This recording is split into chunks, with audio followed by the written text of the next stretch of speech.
Okay, start करते हैं। मंगलाचरण से प्रारंभ करेंगे। ओम अज्ञानतिमिरान्धस्य ज्ञानाञ्जनशलाकया चक्षुरुन्मिलितं येन तस्मै श्रीगुरुवे नमः।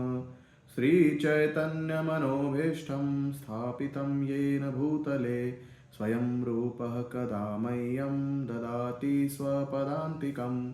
वन्देऽहं श्रीगुरो श्रीयुतपदकमलं श्रीगुरुन् वैष्णवांश्च श्रीरूपं साग्रजातं सहगण रघुनाथान्वितं तं सजीवं साद्वैतं सावधूतं परिजनसहितं कृष्णचैतन्यदेवं श्रीराधा कृष्णपादान् सहगण ललिता श्रीविशाखान्वितांश्च।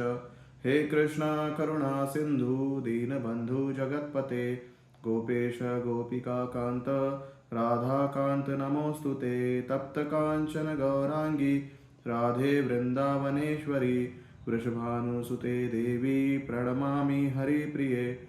वाञ्छाकल्पतरुभ्यश्च कृपा सिन्धुभ्य एव च पतितानां पावनेभ्यो वैष्णवेभ्यो नमो नमः। जय श्री कृष्ण चैतन्य प्रभु नित्यानंद श्री अद्वैत गदाधर श्रीवासादि गौर भक्तवृंद। हरे कृष्णा कृष्णा कृष्णा हरे हरे, हरे राम राम राम हरे हरे।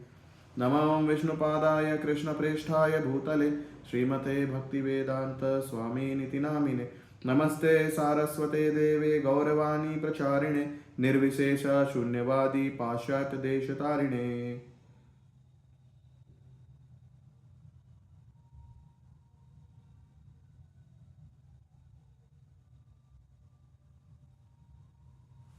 हरे कृष्णा। तो सभी भक्तों का हार्दिक स्वागत है। कुंती महारानी की प्रार्थनाएं इस शीर्षक पर आज तीसरा सत्र है, थर्ड पार्ट है। तो सभी भक्त का बहुत ही वेलकम है। तो आगे बढ़ने के पूर्व हम जो है, मैं एक छोटा सा रिवीजन जानना चाहूँगा कि कल आप सब ने कल की क्लास से क्या सीखा। तो कल वाली क्लास को कोई रिवाइज कर सकते हैं क्या? आप में से कोई भी एक भक्त हैंड रेस करके कल आपने क्या सीखा, क्या समझा कल की क्लास से? कोई भी? जी, रघुनाथ जी प्रभु जी ने हैंड रेस किया है।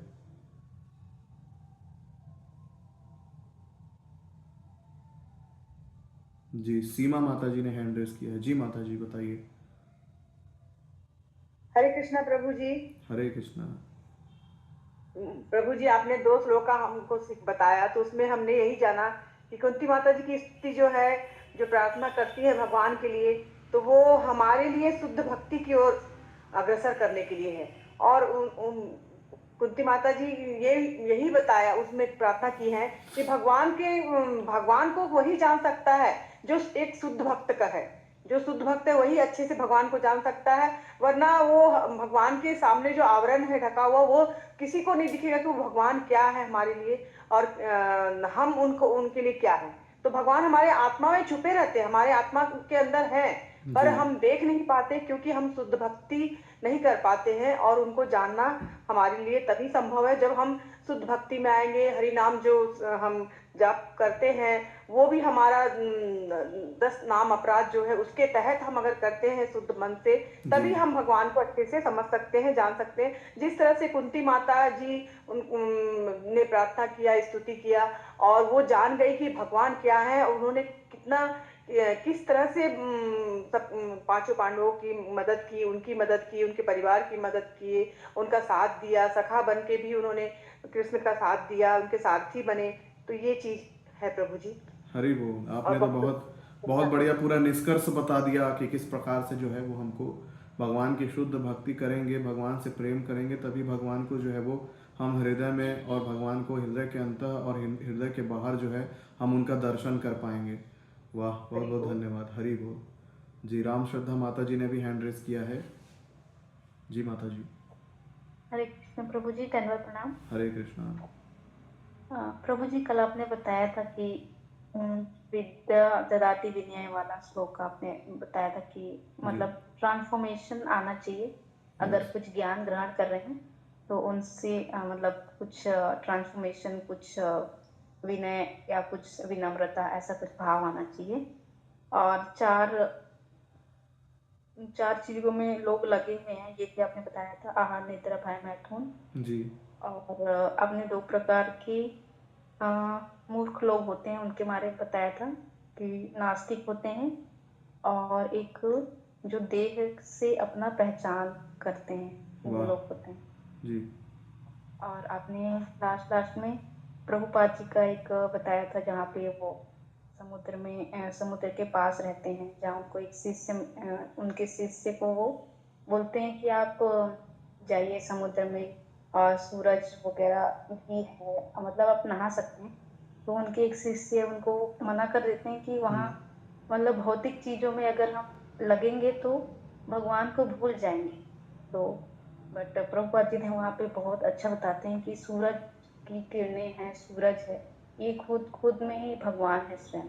तो हमको ये सारी चीजें देख के याद आना चाहिए, फील होना चाहिए। हरे हरि कृष्ण। बोल, हरे कृष्णा। बहुत बहुत धन्यवाद। आप सभी ध्यानपूर्वक श्रवण कर रहे हैं, इससे यह ज्ञात होता है।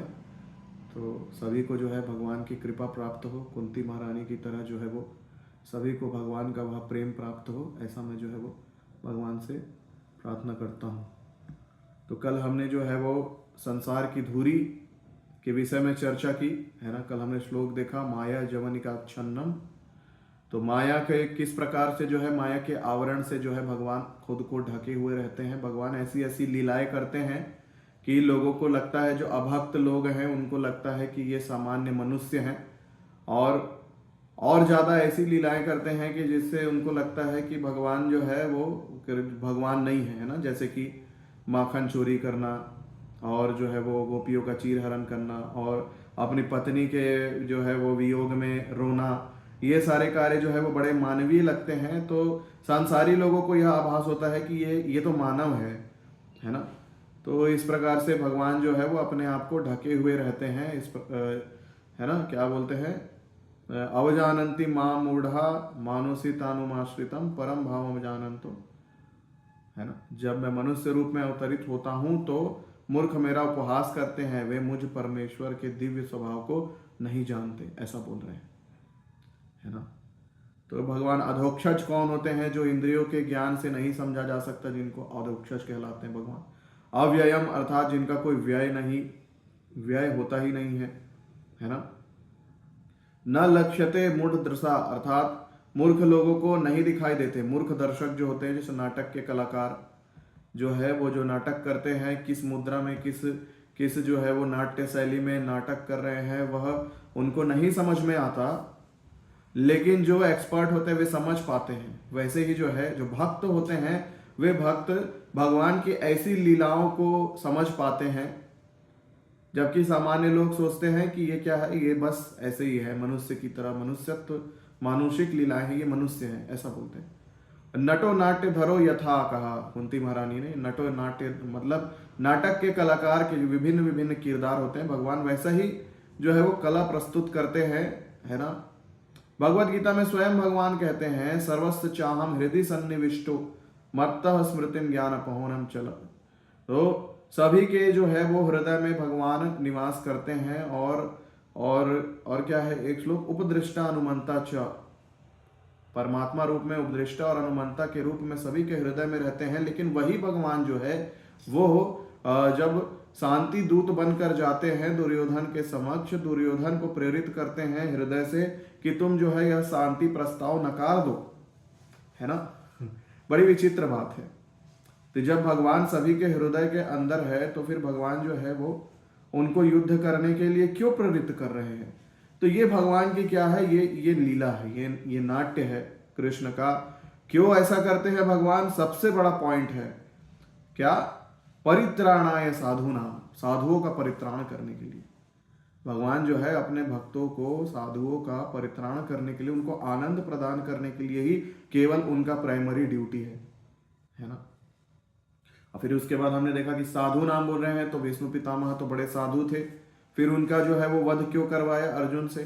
तो इसीलिए वध करवाया कि जो है भगवान यह बता सके क्या कि अर्जुन यह घोषणा कर दो, न मे भक्त्या प्रणश्यति, जो मेरा भक्त है उसका कभी विनाश नहीं हो सकता। अर्जुन जो है भगवान के परम मित्र और भगवान के परम भक्त थे, तो अर्जुन को कोई क्षति नहीं पहुंचा सकता था, है ना। तो ये भगवान की जो है विभिन्न विभिन्न लीलाएं हैं जो कि हमको समझ में आई। कल के सेशन में हमने ये भी जाना कि भगवान का केवल एक ही मिशन है, क्या? अपने भक्तों को आनंद प्रदान करना। ठीक है, तो कल हमने जो है वो श्लोक संख्या 20 किया था, आज 19 एंड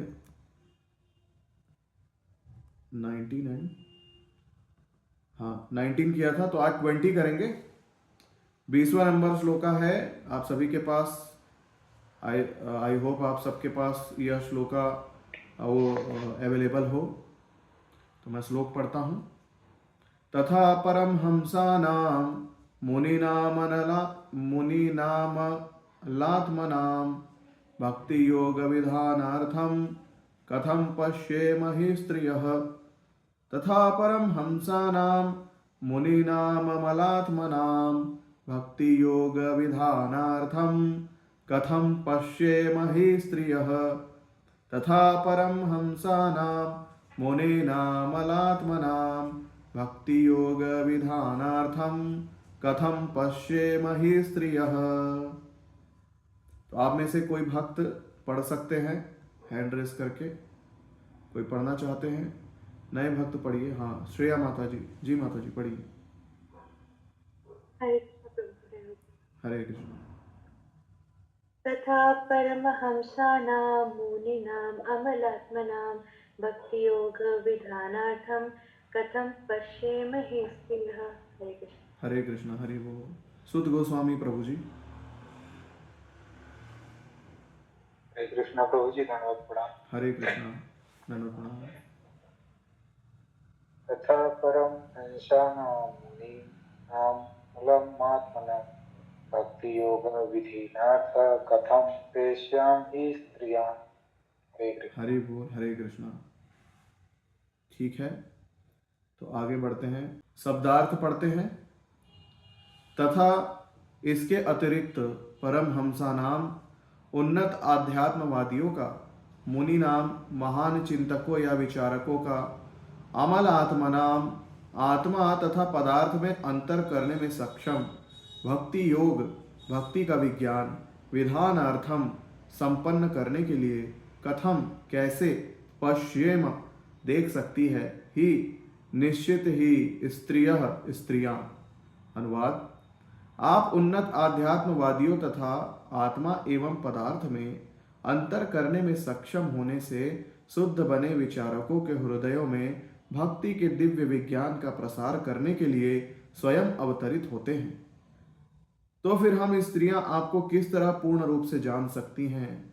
यहाँ पर जो है कुंती महारानी परमहंसा नाम 3 लोगों का जो है यहाँ पर उल्लेख किया है, जो कि भक्ति योग की जो है वो विधि का पालन करके भगवान का दर्शन कर सकते हैं।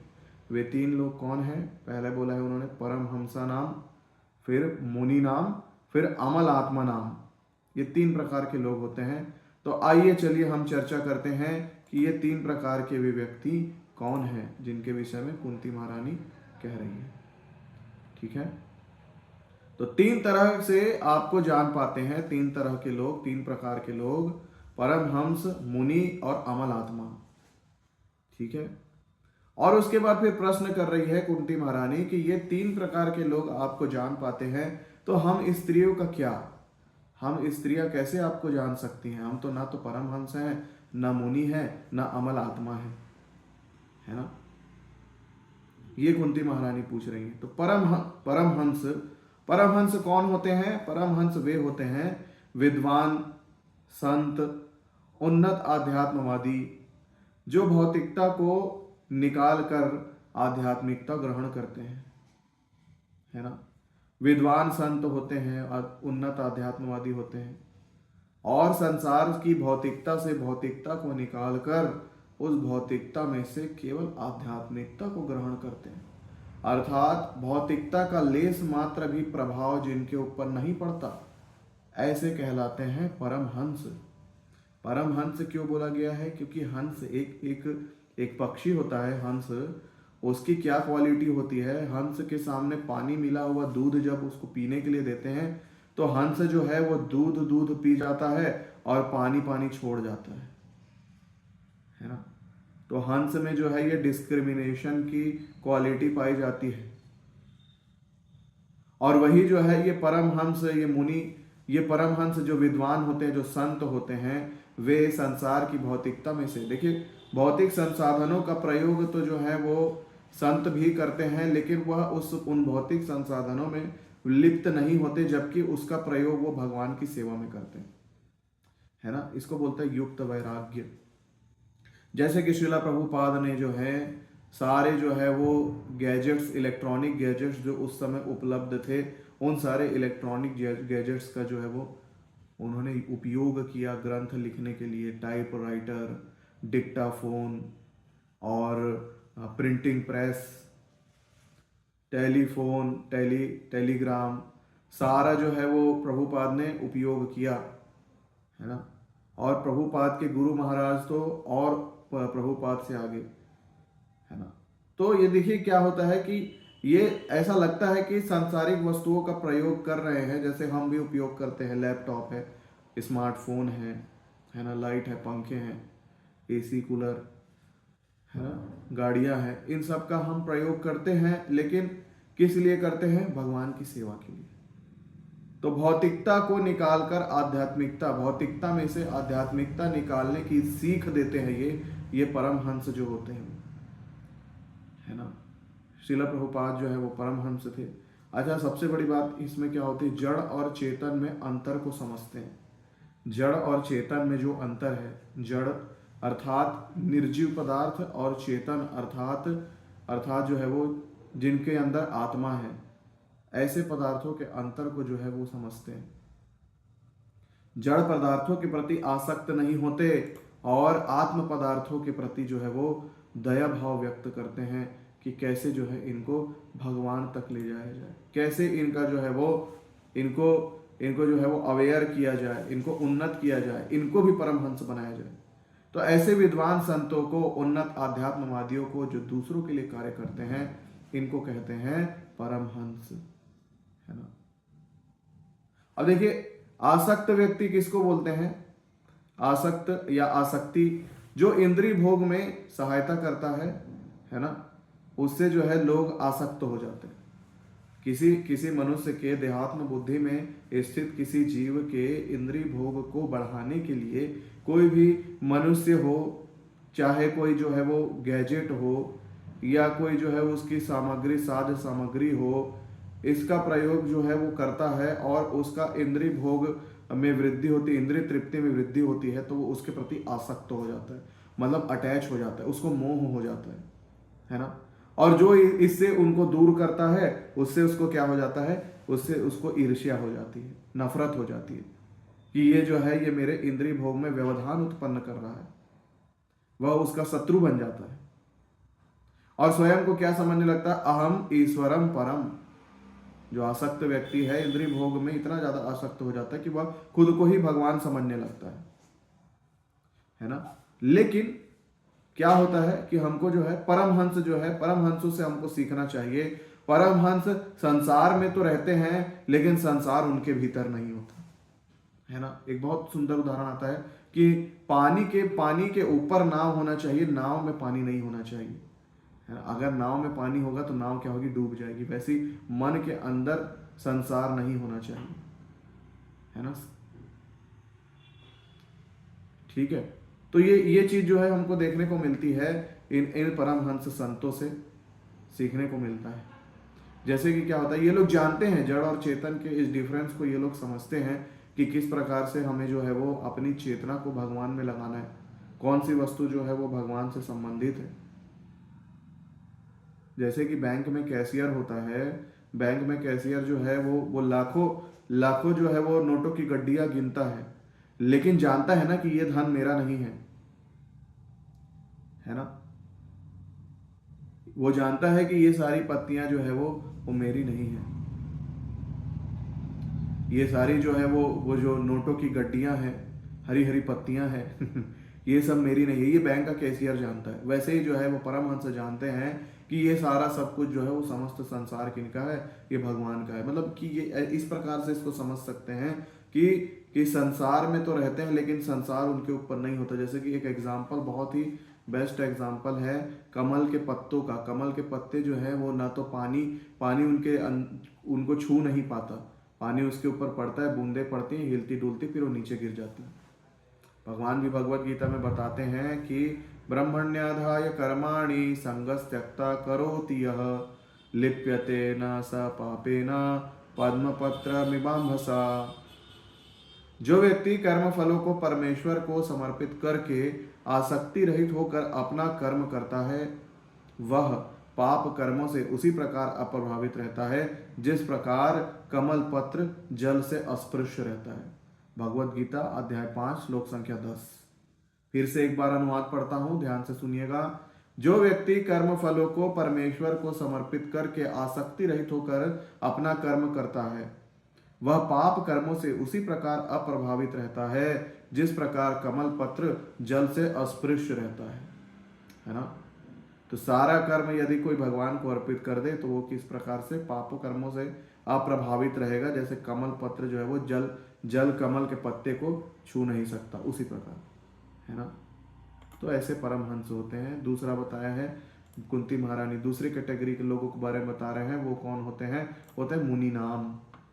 मुनि नाम मुनि अर्थात महान चिंतक और विचारक लोग, जो चिंतन करते हैं, जो विचार करते हैं, जो बुद्धिजीवी होते हैं, ठीक है। लेकिन क्या चिंतन करते हैं? भौतिक चिंतन नहीं करते, ना ना ना, भौतिक चिंतन नहीं। भौतिक चिंतन अर्थात भौतिक संसार में लोग क्या चिंतन करते हैं? भौतिक संसार में चिंतन करते हैं मैं, मेरा, मेरी इंद्रिय तृप्ति, इसी से संबंधित जो है वो सारे कार्यकलाप करते हैं। सब चिंतन उनको समस्त संसार की जानकारियां चाहिए, न्यूज़पेपर से जानकारी इकट्ठा करते हैं, है ना। चिंतन मनन करते रहते हैं कि अरे ये यहाँ पर ऐसी घटना क्यों घटित हुई, इसका क्या कारण हो सकता है। चिंतन करते हैं। 4 डिप्लोमेट्स जो होते हैं वो साथ में बैठ के उसमें चर्चा करते हैं। तो ये क्या है? ये सब भौतिक चिंतन है। लेकिन जो मुनि जन होते हैं वो क्या चिंतन करते हैं? मुनि लोग चिंतन करते हैं भगवान के नाम, गुण, रूप, लीला, कथा। जो इसका चिंतन करते हैं वही मुनि कहलाते हैं। क्या क्या बोला मैं? नाम, गुण, रूप, भगवान की लीला, भगवान की कथाएं, जो इनका चिंतन करते हैं वे मुनि कहलाते हैं। 5 चीजें, ओनली 5 थिंग्स: नाम, रूप, गुण, लीला और भगवान की कथा, इसी का चिंतन करते हैं, है ना। आप भी मुनि बन सकते हैं यदि आप जो है श्रवण किए हुए विषयों का यदि चिंतन करते हैं कि हाँ प्रभु जी ने ऐसा बताया था, अगर उसका चिंतन करते हैं, अगर जो है आप लोग आपस में बातें करते हैं इस प्रकार से कि प्रभु जी ने आज ये सिखाया, हमने जो है किसी भी कक्षा में आज हमने ये श्रवण किया, आपस में बातचीत करते हैं कि इसका क्या अर्थ हो सकता है, कैसे भौतिकवादी लोग कार्य करते हैं। यदि आप इस प्रकार का चिंतन करते हैं तो आप भी मुनि हैं, है ना। ठीक है। तो हमें जो भी सिद्धांत बताया जाता है उस सिद्धांतों का हमको चिंतन करना चाहिए। तो मैंने पिछली कक्षा में बताया था इंफॉर्मेशन को लेकर बैठ नहीं जाना है, इंफॉर्मेशन से ट्रांसफॉर्मेशन की तरफ जाना है। और ट्रांसफॉर्मेशन कैसे होगा? जब हम उसका चिंतन करेंगे, जब हम चिंतन करेंगे, जब हम उसको जो है हम मनन चिंतन करेंगे, है ना, उसका हम मंथन करेंगे, अपने विचारों का मंथन करेंगे, तब जाके जो है वो हमको वो ऑप्टिमम रिजल्ट प्राप्त होगा। दही मथने से जैसे मक्खन मिलता है ना, अब मक्खन को उबालने से फिर घी मिलता है, वैसे ही है। आप अपने मन के विचारों का जब मंथन करेंगे, अब भगवान के गुण, रूप, लीला और कथा का आपस में चिंतन करेंगे, तब फिर जो है फिर आप देखिए कि किस प्रकार से जीवन में आनंद आता है और इंद्रिय तृप्ति की इच्छाएं कैसे दूर होती जाती है ना, और भगवान के प्रति प्रेम जागृत होता है।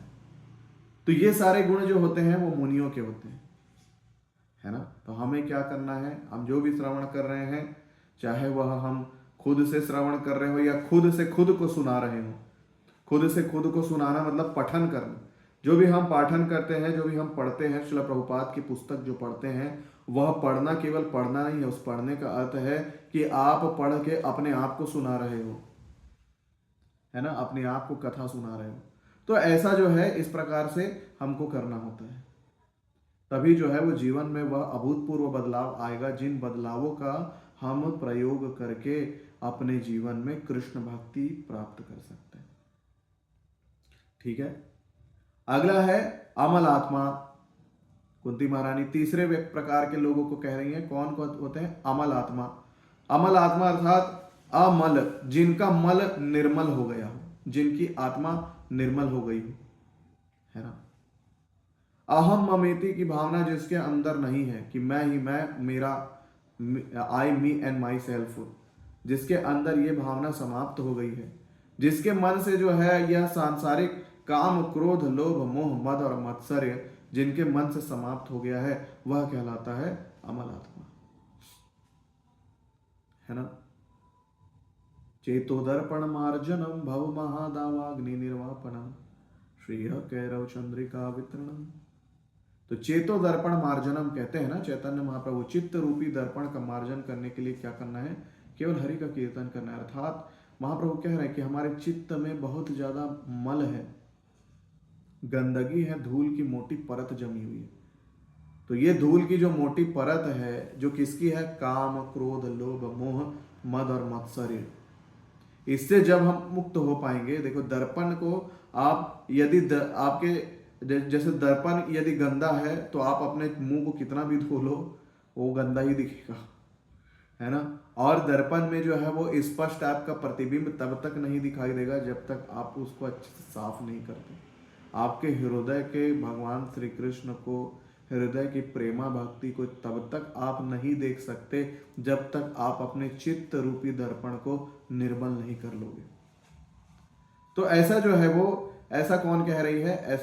ऐसा कुंती देवी कह रही है कि आप तो अमल आत्मा लोगों को, आपकी इनको आप परमहंस मुनि और अमल आत्मा को दिखाई देते हैं, आप उनको दर्शन देते हैं, है ना, और आपकी भक्ति करके वे लोग मुक्त हो जाते हैं।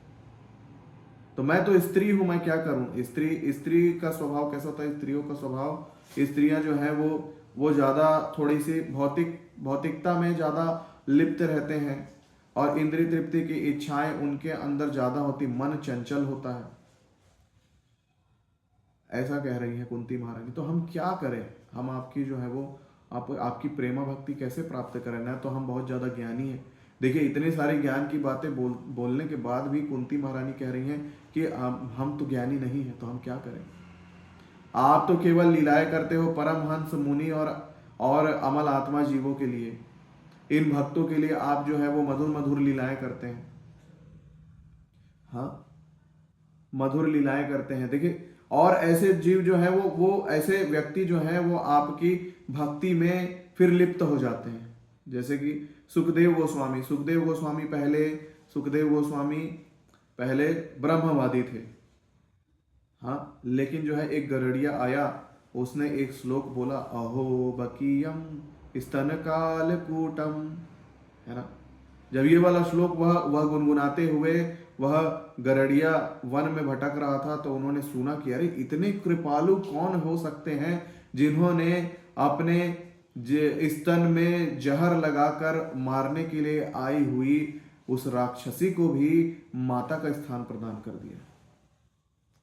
ऐसे महान भगवान श्री कृष्ण, मैं उनको मिलना चाहता हूं। तुरंत उनके प्रति उनका आकर्षण हो गया, कृष्ण के प्रति आकर्षण हो गया, और ब्रह्म का सिद्धांत उन्होंने त्याग दिया और वो क्या हो गए? वो भगवान के शुद्ध भक्त बन गए। हाँ, और भक्ति योग की विधियों का जो है वो पालन करने के लिए वो आगे बढ़े, है ना। भक्ति योग की क्या विधियां होती हैं? भक्ति योग की 9 विधियां होती हैं। भगवान को जो है वो हम इन 9 विधियों से प्रकट कर सकते हैं, भगवान की भक्ति कर सकते हैं। प्रकट कर सकते हैं मतलब हृदय में उनके प्रति प्रेम भाव को प्रकट कर सकते हैं। नवधा भक्ति क्या क्या होती है? श्रवणम कीर्तनम विष्णुम स्मरणम पाद सेवनम अर्चनम वंदनम दास्यम साख्यम आत्मनिवेदनम, है ना। तो ये जो है 9 भक्ति के जो सूत्र हैं इनको आप लिख लीजिए कहीं पर। पहला क्या होता है इसमें? पहला होता है श्रवणम।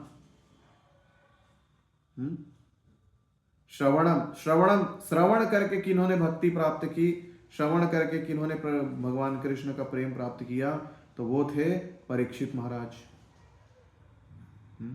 कीर्तन करके किन्होंने भगवान का प्रेम प्राप्त किया, कौन बताएंगे? कीर्तन करके एनीबॉडी? जी राम श्रद्धा माता जी। जी माता जी। हरे कृष्ण प्रभु। हरे प्रभु जी मीराबाई।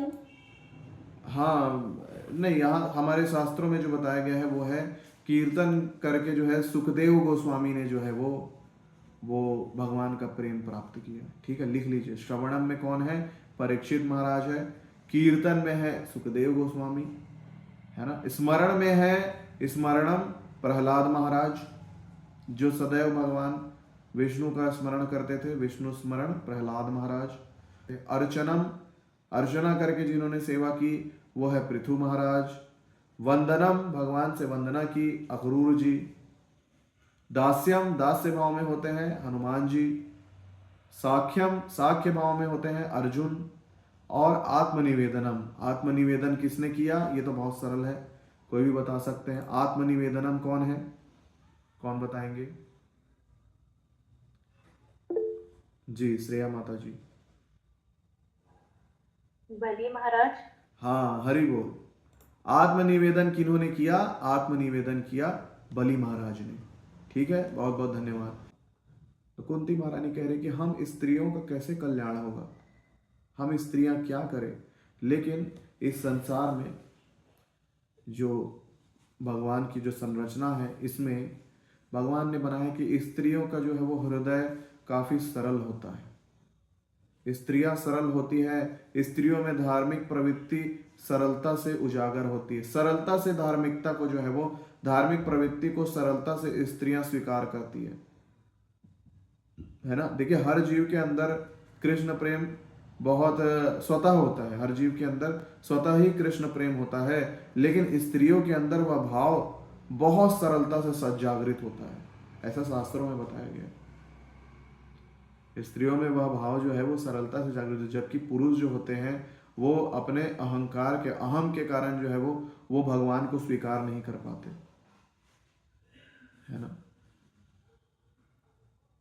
तो ये इस प्रकार से जो है वो, इसीलिए जो है वेद व्यास जी ने सर्वप्रथम किन्हीं की प्रार्थना श्रीमद् भागवतम में उल्लेखित की है, तो वो कुंती महारानी की प्रार्थना है ना। एक स्त्री है जो, तो इससे पता चलता है कि स्त्रियों की स्थिति कितनी उन्नत है भगवान के भक्ति में, है ना। ठीक है, तो आगे बढ़ते हैं। श्लोक संख्या 21। श्लोक संख्या 21 है, कृष्णाय वासुदेवाय देवकी नंदनाय च नंद गोप कुमाराय गोविंदाय नमो नमः। अनुवाद, अतः मैं उन भगवान को सादर नमस्कार करती हूँ जो वसुदेव के पुत्र, देवकी के लाडले, नंद के लाल तथा वृंदावन के अन्य ग्वालों एवं गौवों तथा इंद्रियों के प्राण बनकर आए हैं। क्या बोल रही है? अतः मैं उन भगवान को सादर नमस्कार करती हूँ जो वसुदेव के पुत्र, देवकी के लाडले, नंद के लाल तथा वृंदावन के अन्य ग्वालों एवं गौवों तथा इंद्रियों के प्राण बनकर आए हैं, है ना। ऐसा कह रहे हैं, कौन कह रहे हैं? कुंती महारानी कह रहे हैं। ऐसा क्यों कह रही है कुंती देवी? क्योंकि उन्होंने देखा है ना। क्या देख रहे हैं? देखिए, कृष्ण का नाम जो है यहाँ पर सबसे पहले कृष्ण का नाम आया, कृष्णाय वासुदेवाय देवकी नंदनाय च। ये पूरा पूरा जो है वो कृष्ण का नाम है। कृष्णाय वासुदेवाय देवकी नंदनाय च नंद गोप कुमार गोविंदाय नमो नमः। ये सब, ये भगवान कृष्ण के नाम है। कृष्ण, वासुदेव, देवकी नंदन, नंद गोप, गोविंद, है ना। इसमें सर्वप्रथम कृष्ण नाम है। तो कृष्ण नाम को कुंती देवी ने सर्वप्रथम क्यों रखा? तो कृष्ण नाम सर्वोच्च है। सारे भगवान के नामों में कृष्ण नाम सर्वोच्च है। कृष्ण नाम क्यों सर्वोच्च है? क्योंकि कृष्ण के नाम का अर्थ होता है सर्व आकर्षक, समस्त जीवों को आकर्षित करने वाले, केवल मनुष्य नहीं, पशु पक्षी जीव जंतु सभी को जो है वो यह कृष्ण नाम आकर्षित करता है। तो कृष्ण नाम का अर्थ है, कृष्ण का अर्थ है सर्व आकर्षक, है ना। तो इसीलिए जो है हमारा जो हरे कृष्ण महामंत्र है उसमें हरे कृष्ण कृष्ण कृष्ण हरे हरे, हरे राम राम राम हरे हरे, है ना। तो हरे कृष्ण, तो कृष्ण का नाम अर्थ होता है सर्व आकर्षक। उसके बाद बोल रहे हैं वासुदेवाय, वासुदेवाय का अर्थ होता है वसुदेव के पुत्र। यहां पर वासुदेवाय शब्द कुंती देवी ने क्यों प्रयोग किया, क्योंकि वे अपने भाई के उस सौभाग्य का भूरी भूरी प्रशंसा करनी चाह रही है कि मेरा भाई जो है वो कितना सौभाग्यशाली है, जिसने जो है जिसके घर में जिनके पुत्र के रूप में भगवान ने स्वयं जो है वो जन्म लिया, है ना। तो भगवान जो है वो जीवन भर वासुदेव के नाम से जाने जाएंगे, वसुदेव के पुत्र वासुदेव। तो भगवान ने, कृष्ण ने जो है वो परम भगवान ने मेरे भाई वसुदेव के घर में पुत्र रूप में जन्म लिया, वो कितना सौभाग्यशाली है। यहाँ पर वसुदेव के सौभाग्य की प्रशंसा कर रही है कुंती देवी। फिर उसके बाद बोल रहे हैं देवकी नंदनाय च, देवकी नंदन। संसार में अनेक माताएं हैं, तो सभी माताओं में, समस्त माताओं में, संसार की समस्त माताओं में सबसे ज्यादा, सबसे अधिक भाग्यशाली है कौन? देवकी मैया। देवकी मैया क्यों सौभाग्यशाली है? क्योंकि उनके गर्भ से कृष्ण का जन्म होता है, भगवान का जन्म होता है। भगवान ने उनको अपनी माता के रूप में संसार में आने के लिए माध्यम के रूप में चुना। किनको? देवकी माता को। इसलिए उनको क्या कहते हैं? देवकी नंदन। फिर उसके बाद कुंती देवी कह रही हैं नंद गोप कुमार। नंद गोप कुमार अर्थात बाल लीलाएं। भगवान ने जो है वो बाल लीलाएं की ना, और जो बाल लीलाओं को देखता है, जो बाल लीला, भगवान की बाल लीलाओं का जो श्रवण करता है, वो स्वतः ही उसका कृष्ण के प्रति प्रेम और आकर्षण जागृत हो जाता है ना। हमने अभी भगवान की बाल लीलाओं के विषय में श्रवण किया, जिसमें भगवान ने पूतना का वध किया 3 दिन 6 दिन में, छठी के दिन, है ना। छठी के दिन जो है वो पूतना नामक असुरनी आई और उसको भगवान ने उसको जो है वो उसका वध कर दिया। 3 माह के थे जब, तब काकासुर और सकटासुर नाम के असुरों का वध किया। 6 माह के हुए तो तृणावर्त नाम के असुर का वध किया। अब ऐसी लीलाएं, मनमोहक लीलाएं होती है। रोते हैं, खूब रोते हैं, और रोते रोते पैर को जोर से झटकारा भगवान ने, और उस पैर के स्पर्श मात्र से जो सकट के रूप में जो था असुर, सकटासुर, वह पूरा चकनाचूर हो गया, है ना। नन्हे नन्हे बालक जो है वो कृष्ण के उस सुंदर मनमोहक जो है वो रोने की लीला को, है ना, वो इतना सुंदर रो रहे थे कि बच्चे भूल गए कि मैया को जाके बताना है कि मैया कान्हा उठ गया है, अब उनको जो है आप अपने पास उनको भोजन कराइए। बोलना ही भूल गए, वो खो गए उसमें। इतना सुंदर भगवान का रोना भी इतना सुंदर था। तो इस प्रकार से जो है वो नंद गोप कुमारों को बाल लीलाएं करके सभी को भगवान अपनी ओर आकर्षित करते हैं, और जो बाल लीलाओं को सुनता है वह भी जो है वो आकर्षित हो जाता है। श्रीला विश्वनाथ चक्रवर्ती ठाकुर कहते हैं बाल लीलाओं का आनंद तो नंद बाबा ने लिया, है ना, यशोदा मैया ने लिया, लेकिन सबसे ज्यादा सौभाग्यशाली जो है भगवान की किशोर लीला का जिन्होंने आनंद लिया। किशोर लीला का आनंद किन्होंने लिया? जो उनके गोप सखा थे उन्होंने, और गोपियों ने, है ना। भगवान की जो किशोर लीला है उसको भगवान के गोप सखाओं ने और गोपियों ने खूब उसका आनंद लिया, आनंद से भर गए, विभोर हो गए, है ना। तो ये देखने को मिलता है। तो इसलिए नंद गोप कुमार, कुमार अर्थात किशोरावस्था, ठीक है। फिर उसके बाद क्या है? गोविंद। गोविंद का अर्थ क्या होता है? कौन बताएंगे? आप लोग बताइए, गोविंद का क्या अर्थ होता है? जी, सुत गोस्वामी प्रभु जी। कृष्ण प्रभु जी, हरे गोविंद कृष्ण। का अर्थ होता है प्रभु जी गौओं के इंद्रियों को वो सुख प्रदान करते हैं उनको, गायों को। जी, गायों को जो सुख प्रदान करते हैं, बहुत बढ़िया, अच्छा बताया आपने जी। ममता माता जी ने हैंड रेस किया है। जी माता जी बताइए। हरे कृष्णा प्रभु जी। हरे कृष्ण। प्रभु जी, गोविंद का अर्थ है जो इंद्रियों के स्वामी हैं। जी जी, नहीं वो तो ठीक है, वो तो ऋषिकेश है। ऋषिक अर्थात इंद्रियां होता है, और ईश अर्थात होता है स्वामी। ठीक है, गो आपने सही पकड़ा है, गो अर्थात इंद्रियां होती हैं, लेकिन विंद जो जुड़ा हुआ है उसका क्या अर्थ है? तो इसका अर्थ है गो अर्थात इंद्रियां, और विंद का अर्थ होता है आनंद प्रदान करने वाले। तो जो इंद्रियों को आनंद प्रदान करते हैं उनको कहते हैं गोविंद, है ना। इंद्रियों को और गौओं को, गो का अर्थ इंद्रियां भी होता है और गो का अर्थ गौ में होता है। तो जो है ब्रजधाम में गौओं को आनंद प्रदान करते हैं और समस्त संसार के जीवों की इंद्रियों को आनंद प्रदान करते हैं, उनको कहते हैं गोविंद, है ना।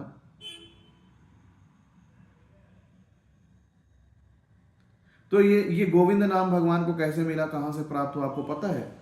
गोविंद नाम भगवान को कैसे प्राप्त हुआ? जब भगवान श्री कृष्ण ने इंद्र का मान भंजन किया, इंद्र का अहंकार भंजन किया, तब जो है सुरभि गैया ने उनको गोविंद नाम दिया। क्यों? क्योंकि उनको बड़ा आनंद आया भगवान को का अभिषेक करके। जब जो है गोवर्धन लीला हुई, तब इंद्र को बड़ी ग्लानि हुई और वो क्षमा याचना करने के लिए भगवान के पास गए, लेकिन वो उनको भय था कि भगवान मुझे क्षमा करेंगे नहीं करेंगे। तो उनको पता था कि भगवान श्री कृष्ण जो हैं वो गौओं के प्रति बड़े हितैषी हैं, है ना।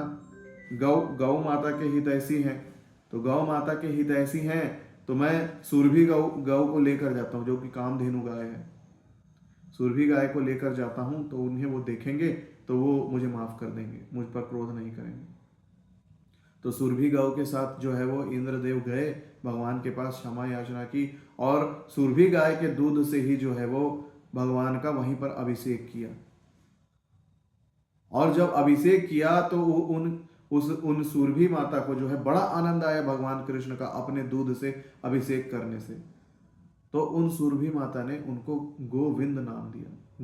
इस गो को आपने आनंद प्रदान किया है, इसलिए आप गोविंद, है ना। तो गोवर्धन में एक गोविंद सरोवर है, आप गए होंगे तो देखे होंगे। गोविंद सरोवर जो है, गोविंद कुंड बोलते हैं, गोविंद कुंड, वह गोविंद कुंड जो है वो इंद्र द्वारा सुरभि गैया के माध्यम से भगवान श्री कृष्ण को किया गया अभिषेक का चरणामृत है ना, वो कुंड का जल जो आज भी है। तो वहां से जो है भगवान श्री कृष्ण को यह नाम मिला। तो भगवान जो है वो ऐसी लीलाएं करते हैं और इन लीलाओं के माध्यम से भक्तों को बड़ा आनंद प्रदान करते हैं। ठीक है, इसलिए कुंती देवी क्या कह रही हैं? गोविंदाय नमो नमः। ठीक है, तो ये अभी क्या चल रहा है? हमने फर्स्ट श्लोक का पढ़ा था ना। फर्स्ट श्लोका में क्या था?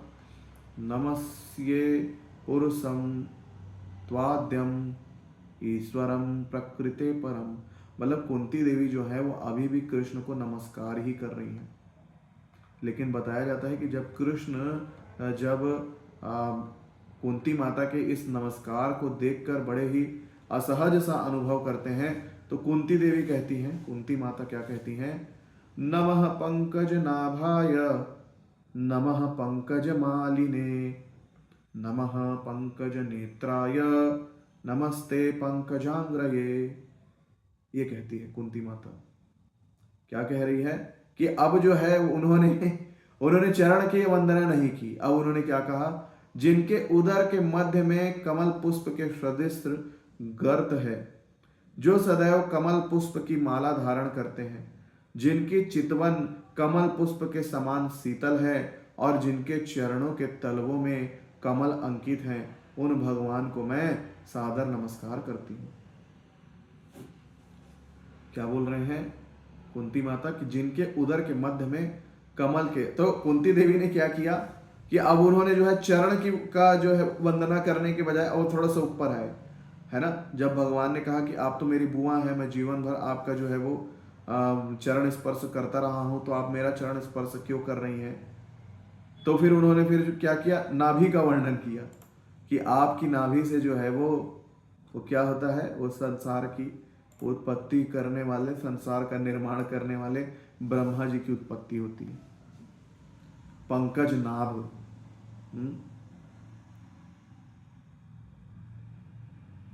है ना। तो क्या होता है, भक्त जो होता है ना, वो गुरु और कृष्ण की इच्छा से कार्य करता है। बड़ी ही जो है वो अनुकूल बात है यहाँ पर, और बड़ा अच्छा लगता है श्रवण करके कि किस प्रकार से जब कुंती महारानी ने देखा कि कृष्ण जो है वो असहज महसूस कर रहे हैं, तो तुरंत उन्होंने जो है वो चरणों की वंदना छोड़कर फिर उन्होंने नाभि से प्रारंभ किया कि नमः पंकज नाभाय, कि आप पंकज नाभाय अर्थात कमल पुष्प की, जिनके नाभि से कमल पुष्प निकलता है, कमल पुष्प के समान सुंदर नाभि, और भगवान की नाभि से ही जो है वो समस्त संसार का निर्माण होता है। ब्रह्मा जी का की उत्पत्ति भी जो है वो भगवान की नाभि से होती है ना। ब्रह्मा जी की उत्पत्ति भगवान की नाभि से होती है, और सारे संसार जो है 14 लोग उस नाभि नाल में जो है वो अच्छे से व्यवस्थित रहते हैं। ठीक है, तो कमल के समान सुंदर नाभि, और जब यह संसार नहीं होता तो समस्त जीव जो है वो भगवान के इस दृश्य जगत में, यह दृश्य जगत भगवान की नाभि से उत्पन्न होता है। जब दृश्य जगत समाप्त हो जाता है तो अब भगवान की नाभि में ही जाकर जो है वो अदृश्य हो जाता है। सारे जीव जो है भगवान की नाभि में जाकर सो जाते हैं। तो इसीलिए जो है कुंती महारानी यहाँ पर नमः पंकज नाभाय कह रही है, नमः पंकज मालिने। हाँ ठीक है, नमः पंकज मालिने। तो मालिने का अर्थ क्या होता है कि कमल पुष्प की माला धारण करते हैं, सदैव कमल पुष्प की माला धारण करते हैं, और जिन कमल पुष्पों के धारण करने से आप बड़े ही सुंदर दिखाई देते हैं, और उस कमल पुष्पों की मनमोहक सुगंध जो आती रहती है हमेशा, तो जो कि हम इस भौतिक संसार के जीवों, इस भौतिक संसार में दुख से त्रस्त मनुष्यों को सुख प्रदान करती है ना। ये भौतिक संसार दुखों का सागर है, तो इस सागर में सुख कहाँ से प्राप्त होता है, जो भगवान के कमल के पुष्प से निकलने वाली जो मधुर सुगंध है, और भगवान का जो सुंदर रूप है उससे। फिर क्या बोल रहे हैं, पंकज आंग्रये। हाँ, पंकज आंग्रये बोला। पंकज आंग्रये का अर्थ क्या है, पंकज आंग्रये हमने पढ़ा ना, पंकज मालिने मतलब पंकज नेत्राय, पंकज जैसे नेत्र वाले, कमल लोचन भी कहते हैं, कमल लोचन, राजीव लोचन। भगवान के नेत्र कमल के पुष्प के समान है। कमल के पुष्प से इसीलिए तुलना की जाती है क्योंकि इस संसार में सबसे सुंदर कोई वस्तु है तो वह कमल का पुष्प है। इसीलिए कमल के पुष्प से, कमल के पुष्प की सुगंध भी बहुत मनमोहक होती है, कमल के पुष्प की डंडियां भी काम आती है, कमल के पुष्प की पंखुड़ियां भी बड़ी सुंदर होती हैं, है ना। तो ये इसीलिए जो है वो कमल के पुष्प से जो है वो भगवान के सारे चितवन की, भगवान के सारे शरीर की जो है वो तुलना यहाँ पर जो है वो कुंती देवी कर रही है। जिनकी दृष्टि जो है वो कमल पुष्प के समान शीतल है, समस्त संसार को शीतलता प्रदान करने वाली, संसार दावानल अग्नि के समान जलने वाले इस संसार में जब भगवान के दर्शन प्राप्त होते हैं तो मनुष्य को दुखों के इस संसार में डूबे हुए, जलते हुए मनुष्य को थोड़ी राहत और शीतलता प्राप्त होती है भगवान के उन कमल नेत्रों को देखकर, है ना।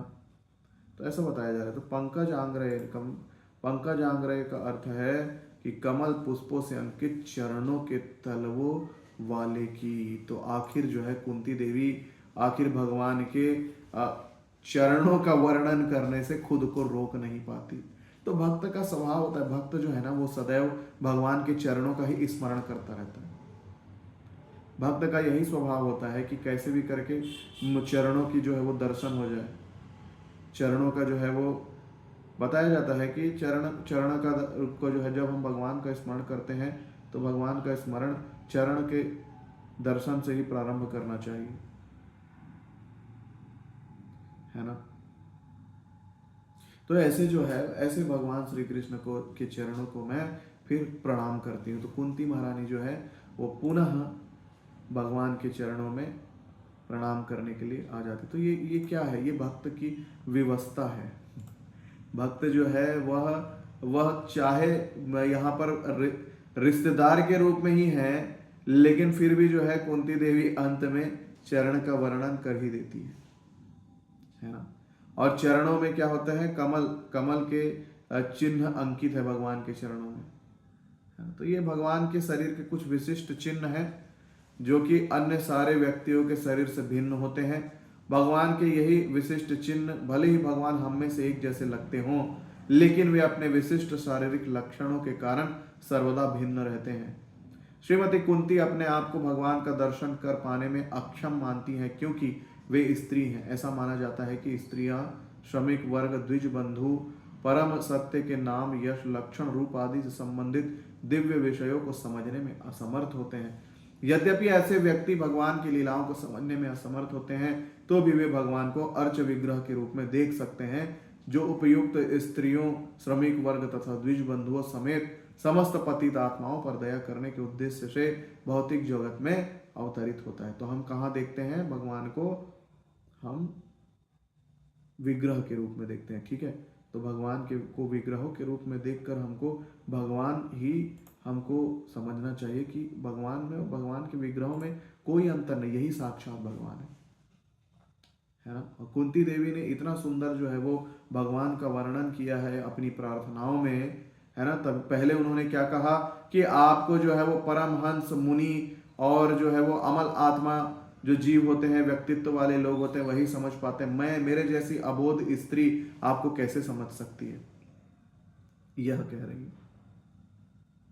फिर उन्होंने क्या कहा कि उन्होंने कहा कि आप कृष्ण हैं, सर्व आकर्षक हैं, वासुदेवाय, वसुदेव के पुत्र हैं, देवकी नंदनाय, देवकी के गर्भ से आप इस संसार में आते, नंद गोप कुमार, आप नंद बाबा को जो है वो बाल लीलाएं दिखाते हैं और गोप को अपनी कुमार लीलाएं, गोप और गोपियों के साथ खेलते हैं और रास लीला करते हैं।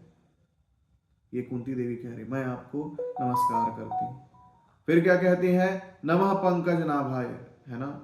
पंकज की कमल के पुष्प के समान सदृश नाभि वाले, कमल की पुष्प माला धारण करने वाले, कमल के पुष्प की तरह अंग, और जिनके चरणों में कमल पुष्प का चिन्ह अंकित है, ऐसे जो है भगवान के चरणों को मैं क्या करती हूँ? प्रणाम करती हूँ, है ना। तो ये कितना सुंदर चित्र जो है भगवान का कुंती महारानी ने हमारे समक्ष प्रस्तुत किया है। तो हमें भी इसी प्रकार से जो है वो, ये बहुत ही महत्वपूर्ण श्लोक है ना। यदि कोई कुंती महारानी की प्रार्थनाओं के इन श्लोकों को याद कर ले और कभी भी भगवान का दर्शन करने जाए और इन श्लोकों को दोहराए, तो आपको अद्भुत और दिव्य आनंद की प्राप्ति होगी। आप एक बार करके देखिए, है ना। हम प्रतिदिन जो है वो भागवतम के मंगलाचरण में, हाँ, ये वाला श्लोक पढ़ते हैं, कृष्णाय वासुदेवाय और नमः पंकज नाभाय वाला। तो ये 2 श्लोक तो कम से कम याद होना ही चाहिए, ठीक है।